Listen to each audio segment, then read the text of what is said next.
สวัสดีนะคะสวัสดีค่ะวันนี้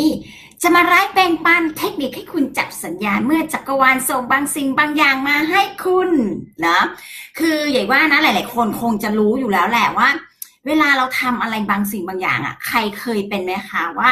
เฮ้ยไอเดียบางทีอ่ะเรามีไอเดียดีๆขึ้นมาเนาะแต่เราไม่ยอมไปลงมือทำกับมันไงพอเราไม่ลงมือทำอ่ะพอผ่านไปสักพักอ่ะคุณเคยเป็นไหมบอกเฮ้ย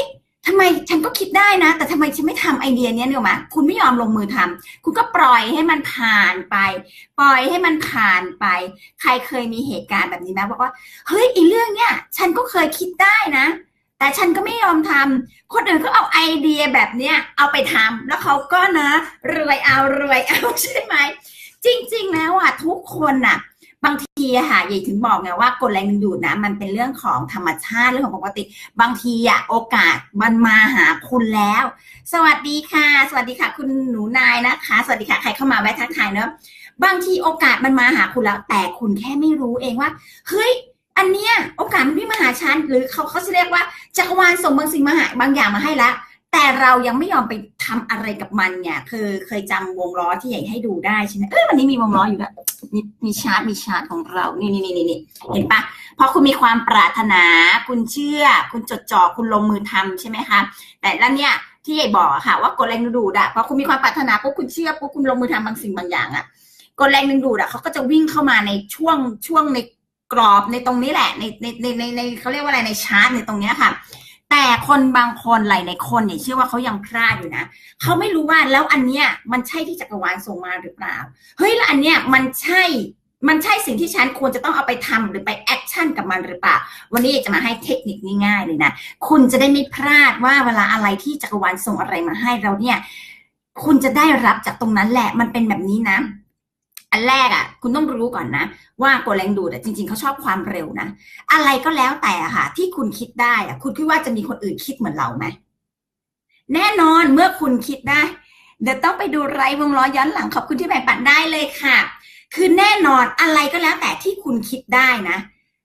มันก็จะมีคนอื่นคิดได้เหมือนกันนึกออกไหมคะเพราะว่าอย่างที่บอกแรงดูดเป็นเรื่องของธรรมชาติเนอะโอกาสสถานการณ์อ่ะมันก็เขาก็ส่งกระจายไปให้ทุกคนแหละอยู่ที่ว่าใครจะคว้าเอามาทำก่อนทำหลังแค่นั้นเองเนี่ยนึกออกไหมคะถ้าอะไรก็แล้วแต่ที่คุณคิดได้ไอเดียดีๆไอเดียเจ๋งๆอะนะสิ่งหนึ่งที่คุณจะต้องทำนะจักรวาลชอบความเร็วคุณต้องแอคชั่นกับมันเลยอย่าให้เทคนิคเลยนะ คือเยายเคยให้เทคนิคนานแล้วแหละบางคนอาจจะถ้าใครเคยตามเป็นแฟนกันมาก่อนนะแฟนแบบใน Facebook อะไรอย่างเงี้ยค่ะก็จะมีคนบางคนมาถามใช่ป่ะเยายเคยให้เทคนิคอะไรรู้ไหมเยายใช้กด3 วิกด3 วิแปลว่าอะไรเมื่อไหร่ก็แล้วแต่ค่ะคุณมีไอเดียแปลกๆใหม่ๆไอเดียแบบปิ๊งขึ้นมาอยู่ๆมันคิดขึ้นมาได้โดยที่คุณก็เฮ้ยไอเดียนี้มันมาได้ยังไงคุณไม่รู้อ่ะนึกออกไหมวิธีการจับสังเกตนะมันจะเป็นอย่างนี้แหละไอเดียอะไรก็ไม่รู้แปลกๆอยู่ๆมันคิดขึ้นมาได้ยังไงก็ไม่รู้อ่ะ ให้คุณใช้กด3 วิคือ3 2 1แอคชั่นมันก็ง่ายๆแบบนี้แหละนะแอคชั่นแปลว่าลงมือทำบางสิ่งบางอย่างกับมันทำบางสิ่งบางอย่างกับไอเดียที่คุณได้ตรงนั้นแหละคือวันนี้มาไลฟ์ช้าเพราะอะไรรู้ป่ะเมื่อเช้าก็มีไอเดียปิ๊งแวบแบบนี้มานั่นแหละอันนี้เรื่องจริงนะอยากจะบอกเลยนะเมื่อเช้าอยู่ๆก็แบบพอดีเพิ่งตัดต่อวิดีโอของคุณแม่นะเทสติโมเนียลที่มาเรียนกับเราแล้วมีผลเป็นยังไงอะไรอย่างเงี้ยค่ะ ตื่นปุ๊บยังไม่ทันอะไรเลยนะตั้งแต่เช้าแล้วอะเฮ้ยไอเดียนี้มันปิ๊งมาเลยว่ะให้เราต้องทำแบบนี้แบบนี้คือไอเดียใหญ่มาเป็นแบบเขาเรียกว่าอะไรเหมือนแทบจะเป็นขั้นตอนเลยนะคุณฝึกบ่อยๆนะแล้วคุณจะรู้เองว่ามันจะมาแบบนี้แต่ให้คุณใช้กด3 วิช่วงแรกๆคุณใช้กด3 วิมีไอเดียอะไรใหม่ๆมานะคุณต้องใช้กด3 วิ3 2 1แอคชั่นแอคชั่นหมายถึงว่าคุณต้องลงมือทำบางสิ่งบางอย่างกับไอเดียนั้น บางสิ่งบางอย่างกับไอเดียนั้นอย่างสมมุติว่าอยู่ๆคุณก็มีไอเดียว่าคุณอยากเปิดเพจใช่ปะเฮ้ยฉันอยากเปิดเพจแบ่งปันความรู้ผู้คนคุณต้องเปิดเลยแต่คุณไม่ต้องรอให้มันเพอร์เฟกนะไม่ต้องรอแบบว่าชื่อเพจชื่ออะไรภาพอะไรดีนะอะไรอย่างเงี้ยเฮ้ยยังไม่มีรูปยังไม่มีอะไรอ่ะใช้กด3 วิหมายความว่าเปิดเลยและคุณต้องทำให้มันสำเร็จหมายถึงว่าให้มันเสร็จแต่ไม่ได้แบบเพอร์เฟกต์100%ถูกไหมก็เปิดเลยจะใช้ชื่ออะไรก็ใส่ไปก่อนถูกไหมรูปอะไรยังไม่มีก็ยังไม่ต้องใส่แต่ขอให้ทำบางสิ่งบางอย่างทำบางสิ่งบางอย่างไปก่อนพอคุณทำไปแล้วเนี่ยมันจะเป็นก้าวที่1แล้วคุณจะมีก้าวที่2ต่อไปแล้วคุณเชื่อไหมว่าไอ้ของคุณเนี่ยไอเดียที่มันบันเจิดเข้ามานี่แหละมันจะทำให้คุณได้อะไรมาแบบง่ายๆอ่ะ อืมเนี่ยคือแบบที่วันนี้มันไลฟ์ช้านะเพราะไอเดียตั้งแต่เมื่อเช้าของใหญ่เนี่ยแหละคือเมื่อเช้าใช่ไหมอย่างที่ใหญ่บอกนะใหญ่ทำวิดีโอที่คุณแม่แบบ testimonial เสร็จแล้วใช่ไหมคะอยู่ๆไอเดียใหญ่ก็มาบันเจิดเลยอ่ะแบบเฮ้ยงั้นแต่งคอนเทนต์ปกติใหญ่เป็นคนที่เขียนคอนเทนต์ก็ไม่ค่อยเก่งอะนะแต่เมื่อไหร่ที่คือเดี๋ยวนี้คือถ้าทำไปเรื่อยๆอยากจะบอกแนะนำอย่างเงี้ยคุณทำไปเรื่อยๆเดี๋ยวคุณจะมีเซนส์เองแหละว่าอีเนี่ยมันใช่มันเป๊ะทำเลยอะไรเงี้ยแต่ช่วงแรกอ่ะให้ฝึกจากกฎ3 วิธีบอกนะไอเดียแปลกใหม่ทำบางสิ่งบางอย่างทำกับมันไปเลยนะคะอ่ะเล่ากลับมาเล่าของตัวเองเผื่อคุณจะได้เป็นไอเดียคือตื่นเช้ามาปุ๊บเดี๋ยวก็มีไอเดียเลยเนี่ยเฮ้ยเอาวิดีโอแปะไว้ตรงนี้ดีกว่านะแล้วก็เขียนคอนเทนต์ประมาณนี้ใช่ปะแล้วใหญ่ก็เอาไปแชร์ในกลุ่มเพื่อนๆในกลุ่มไลน์อะไรอย่างเงี้ยในกลุ่มไลน์ที่เราเป็นอยู่สมาชิกกลุ่มอะไรอย่างเงี้ยนึกออกไหมคะคุณเอ๋ยคุณเชื่อไหมมีคนทักเข้ามาด้วยเข้าใจปะมีคนทักสนใจค่ะอยากเรียนค่ะสนใจค่ะอยากเรียนค่ะเนี่ยแหละมันคืออะไรที่ง่ายมากคุณนึกออกไหมคือถ้าเมื่อเช้านะอย่าบอกได้เลยนะอย่าแบบไอเดียอยู่ๆมันก็มาตั้งแต่ตอนใหญ่คือหลับแล้วเพิ่งตื่นอ่ะคือกำลังงัวเงียอย่าสารภาพเลยนะยายตื่นขึ้นมานะอย่าทำอันนี้อันแรกเลยอะจริงๆคือยังไม่อาบน้ำแปรงฟันด้วยคือนั่งทำอันเนี้ยนั่งทำนั่งแต่งคอนเทนต์นั่งทำตรงนั้นอะเป็นชั่วโมงอะนั่งทำจนมันเสร็จอะแล้วค่อยไปอาบน้ำแต่งตัวเออแล้วมันจะแบบเป็นอย่างเงี้ยแล้วเนี่ยอยากกำลังจะที่ว่าเฮ้ยกดแรงดูดมันก็ง่ายแบบเนี้ยพอคุณมีไอเดียมีอะไรอ่ะเวลาเราแบบอยากได้ปรารถนาอย่างที่ยายบอกใช่ไหมคะเราส่งความปรารถนาส่งพลังงานออกไปทีเนี้ยพอคุณจะเป็นฝั่งผู้รับอ่ะบางคนน่ะยังหาเซนส์การรับไม่เจอเนี่ยถ้าคุณฝึกแบบเนี้ยจากที่ใหญ่บอกค่ะมีไอเดียมีเทคนิคอะไรแปลกๆใหม่ๆซึ่งแบบว่าถ้าปกติคุณจะคิดไม่ออกเอาว่างี้ดีกว่าอย่าพูดอย่างนี้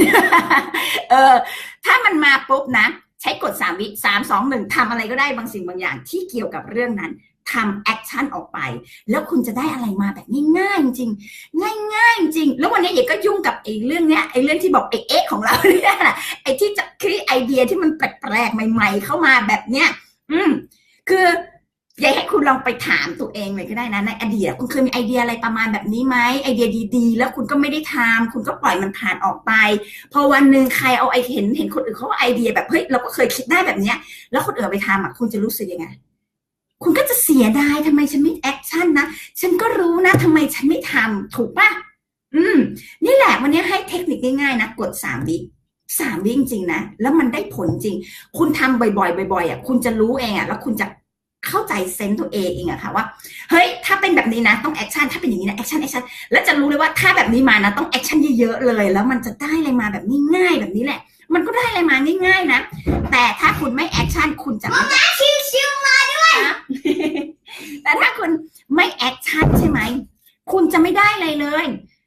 คุณก็กลับไปถามประสบการณ์ตัวเองสิเคยมีไอเดียดีๆแต่ไม่ทำทุกอย่างมันก็ปล่อยผ่านเดี๋ยวก็เลยอธิบายนี่แหละคือกฎแรงดึงดูดพอคุณได้อะไรมาคุณต้องลงมือทำแอคชั่นกับมันบางสิ่งบางอย่างนะแล้วคุณจะได้แล้วมันจะได้อะไรมาแบบง่ายๆจริงๆนะง่ายๆมากเลยค่ะแล้วก็เมื่อกี้บอกกด3 วิใช่ไหมเมื่อกี้คุณหนูนายสรุปให้ฟังเนี่ยกดแรงดึงดูดชอบความเร็ว2ใช้กด3 วินะคะดูอิ now ทำเดี๋ยวนี้เลยคุณฝึกไปเรื่อยๆนะแล้วเดี๋ยวคุณจะรู้เส้นของตัวเองนี่แหละว่าแบบเนี้ยมันใช่แบบเนี้ยมันใช่คือแรกๆบางคนอาจจะยังงงแล้วมันจะใช่เหรอมันจะใช่คุณไม่ต้องมีความสงสัยหรอกคือถ้ามันเมื่อไหร่ที่ว่ามีไอเดียดีๆเจ๋งๆมานะทำไปเลยทำอะไรบางสิ่งบางอย่างก็พอคืออาจจะไม่ต้องทำครบถ้วนสมบูรณ์นึกออกไหมคะทำบางสิ่งบางอย่างและเดี๋ยวมันจะต่อยอดให้คุณเองมันจะมีมาเองว่าเฮ้ยงั้นเราต้องทำอันนี้งั้นเดี๋ยวต้องทำนี้เหมือนเมื่อเช้าอย่าทำนิดเดียวเองอย่าก็แค่แต่งคอนเทนต์ใช่ไหมคะส่งไปในกลุ่มไลน์แค่นั้นเองสุดท้ายพอมันมาต่อยอดมาอย่าก็มีไอเดียต่อละเดี๋ยวอยากจะทำนี้วันนี้ก็เลยยุ่งกับไอเดียที่มันต่อมาอีกนึกไหมคะแต่ถ้าในทางกลับกันนะเมื่อเช้าอย่ามีไอเดียแบบนี้มาแล้วใช่ไหมแล้วอย่าไม่สนใจก็กำลังตื่นแบบยังไม่ได้ตื่นดีเนอะไหมคะคือถ้าเราแค่เปลี่ยนแค่ตัดสินใจว่างั้นนอนต่อดีกว่าไม่ทำละคุณนึกออกไหมวันนี้อยากจะไม่มีอะไรเกิดขึ้นเลยนึกออกไหมวันนี้จะไม่มีคนทักเข้ามาเลยวันนี้จะไม่เกิดการทักเข้ามาว่าสนใจคุณเข้าใจไหมคุณเข้าใจสิ่งที่อยากกำลังจะสื่อสารออกไปไหมคะ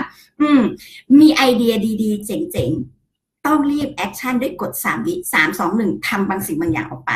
เสร็จแล้วมันจะมีและเดี๋ยวอะค่ะคุณจะได้ไอเดียต่อมาเองอะ ทำบางสิ่งบางอย่างออกไปเถอะแล้วเดี๋ยวคุณจะได้เองเนาะวันนี้นึกออกมีเวลาก็เลยมาไลฟ์แบ่งปันสั้นๆนะแบ่งปันสั้นๆนะคะลองไปจับสัญญาณของตัวเองดูนะคะมันจะมีสัญญาณที่มันเข้ามาแล้วแหละแต่เพียงแต่ว่าถ้าเราไม่เคยฝึกเราจะจับสัญญาณไม่ได้เราจะไม่รู้ว่าอันนี้เราต้องแอคชั่นหรือเปล่าให้เทคนิคอีกข้อหนึ่งก็คือว่าไม่งั้นเดี๋ยวคุณจะแบบไอเดียบางคนแบบไอเดียเยอะไอเดียเนี่ยมันจะต้องสอดคล้องกับเป้าหมายของคุณมันไม่ใช่ไอเดียแบบว่าเฮ้ยแบบอยากเรียกอะไรแบบไปเที่ยวนู่นนี่คือถ้าไปเที่ยวมันเป็นสอดคล้องกับเป้าหมายของคุณก็ต้องทำนะคุณต้องสังเกตว่ามันต้องเป็นไอเดียที่สอดคล้องกับเป้าหมายของเราถ้าไอเดียอะไรก็แล้วแต่ที่วิ่งเข้ามาแล้วสอดคล้องกับเป้าหมายของคุณนั่นน่ะอันนั้นแหละใช่เลยคุณให้ใช้วิธีกด3 วิ3 2 1 action ทำอะไรก็ได้บางสิ่งบางอย่างคือคุณลองทำดูนะแล้วถ้าใครเอาเทคนิคไปใช้แล้วลองทำดูนะได้ผลลัพธ์ยังไงลองอินบ็อกซ์มาบอกกันนะคือคุณจะทึ่ง Amazing กับอะไรบางทีที่เราง่ายๆแล้วเรามองข้ามมันไปอะค่ะแล้วคุณจะได้บางสิ่งบางอย่างที่มันเข้ามาแบบง่ายๆจริงๆมันง่ายจริงๆเนาะสำหรับวันนี้นะคะอยากจะมาแบ่งปันสั้นๆแค่นี้เนาะแล้วเดี๋ยวเราไว้มาเจอกันใหม่นะคะถ้าใครเห็นว่าไลฟ์นี้มีประโยชน์ก็ฝากช่วยแชร์กันออกไปนะคะพี่หงสวัสดีค่ะสวัสดีนะคะสำหรับใครที่เข้ามาเนาะสวัสดีค่ะสวัสดีค่ะต้องขอบคุณมากๆเลยสำหรับคนที่เข้ามาหรือใครเข้ามาดูย้อนหลังเนาะก็ไว้เดี๋ยวใหญ่จะมีเทคนิคดีๆอะไรอยากจะมาทยอยแนะนำแบ่งปันกันอีกนะคะสำหรับวันนี้ก็คงต้องลาไปก่อนนะคะสวัสดีค่ะขอให้ทุกคนโชคดีนะคะบ๊ายบาย